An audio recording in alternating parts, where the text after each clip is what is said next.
आज हम डिस्कस करते हैं इनहेरेंट एम्बिग्यूटी और you can say that diagramming else program diagramming problems क्या होती हैं। Ambiguity that's refer to if you derive more than one left most derivation tree और राइट भी कंसीडर कर सकते हैं। कुछ पॉइंट्स हैं उनके बारे में हम डिस्कस करेंगे, ध्यान दीजिएगा। First one is that is language that admit ambiguous grammar.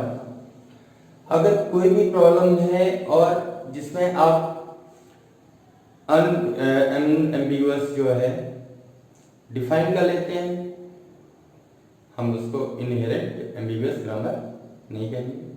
अगर कोई प्रॉब्लम में एम्बिगुअस प्रॉब्लम को आप सॉल्व नहीं कर सकते हैं, दैट अनएम्बिगुअस प्रोसीजर जो है not resolve, that process is known as the inherent ambiguity. इसे टैगिंग प्रॉब्लम भी कहते हैं। अगर हम प्रोग्रामिंग के कॉन्सेप्ट में देखें तो नेस्टेड इफ एल्स जो प्रॉब्लम है वो आपकी टैगिंग एल्स प्रॉब्लम में कंसीडर की जाती है। ध्यान दीजिएगा, इन computer programming language the reference grammar is often ambiguous. अगर हम कंप्यूटर प्रोग्रामिंग के टर्म्स में डिस्कस करें तो जो रेफरेंस ग्रामर यूज की जाती है दैट इज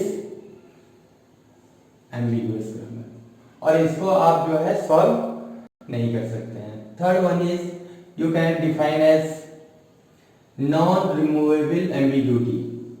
किसी भी लैंग्वेज में अगर आप एम्बिग्यूटी रिमूव नहीं कर सकते हैं, that means it is inherent ambiguous language define कर सकते हैं। Next one, we can not write a single grammar for such a language. That means अगर हम कॉन्टेक्स्ट फ्री लैंग्वेज के टर्म्स में भी बात करते हैं, क्लियर, तो आप एक सिंगल ग्रामर डिफाइन नहीं कर सकते हैं पर्टिकुलर लैंग्वेज के लिए।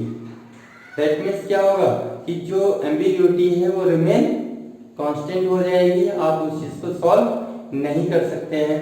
जैसे कॉन्टेक्स्ट फ्री लैंग्वेज अगर हम एग्जांपल डिफाइन करते हैं तो L इक्वल टू A की पावर I, B की पावर J, C की पावर K।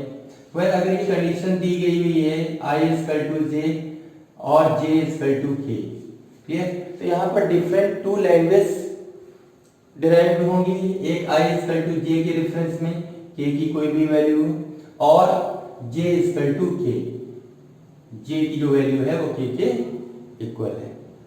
ध्यान दीजिएगा, एम्बिगुअस प्रॉब्लम इज अनडिसाइडेबल।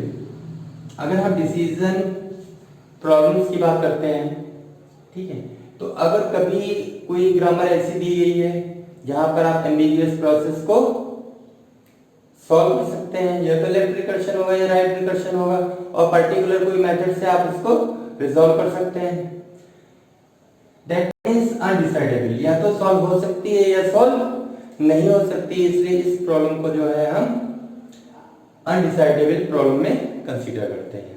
ध्यान दीजिएगा, डैगिंग एल्स प्रॉब्लम अगर प्रोग्रामिंग रिस्पेक्ट में देखते हैं तो नेस्टेड इफ एल्स जो कंडीशनल स्टेटमेंट्स यूज किए जाते हैं that is represented to unambiguous. ध्यान दीजिएगा, एग्जांपल के थ्रू हम किस प्रकार से इसको एलैबोरेट करते हैं। सपोज दैट कोई अगर इंटीजर एग्जांपल कंसीडर करते हैं, अगर इस प्रकार से कोई स्टेटमेंट दिया गया है, इफ, ये आपका क्या हो गया एक्सप्रेशन, क्लियर, और ये यहाँ पर कोई भी आपका स्टेटमेंट लिखा हुआ है। फिर इफ की कंडीशन देते हैं, कोई एक्सप्रेशन है और कोई भी आपका स्टेटमेंट गिवन है, और एल्स का यूज करते हैं, तो प्रॉब्लम यहाँ पर एराइज होगी। अगर इस नेस्टेड इफ एल्स को एक प्रॉब्लम के थ्रू समझते हैं, सपोज दैट अगर इंटीजर वैल्यू कोई a b c गिवन है और a equal to suppose that 60, b equal to 100 और c इक्वल टू हमने कंसीडर कर लिया सपोज दैट 10, कोई भी वैल्यू लिखी हुई है। तो अगर हम इसको नेस्टेड इफ एल्स में कन्वर्ट करते हैं, that means if A is greater than B, clear. अगर A is greater than B है तो क्या होगा, क्या प्रिंट करेगा, print A is greater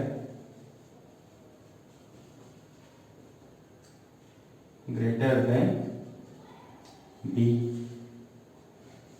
clear. ध्यान दीजिएगा, अगर if A is greater than C तो प्रिंट क्या करेगा, A is greater than C, clear. अब A का B से कंपैरिजन हो गया और A का C से कंपैरिजन हो गया, अगर एल्स पार्ट हम यूज करें तो क्या होगा, एल्स दोनों कंडीशन का सेटिस्फाइड है, क्लियर।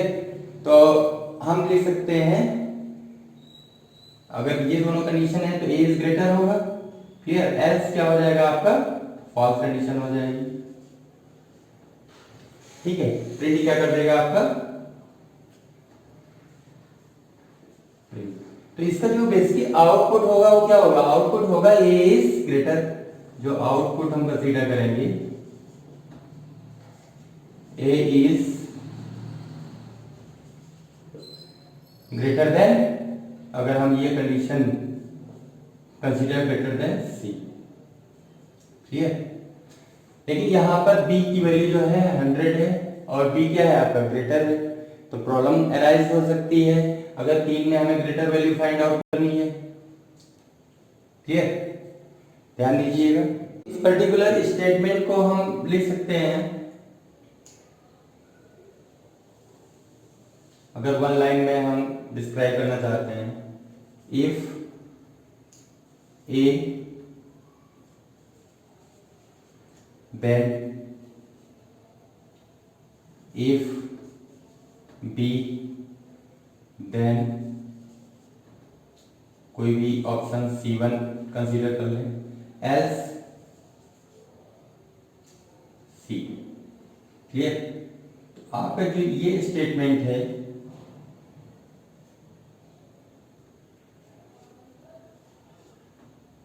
और एक स्टेटमेंट आपका ये डिफाइन हो गया, क्लियर।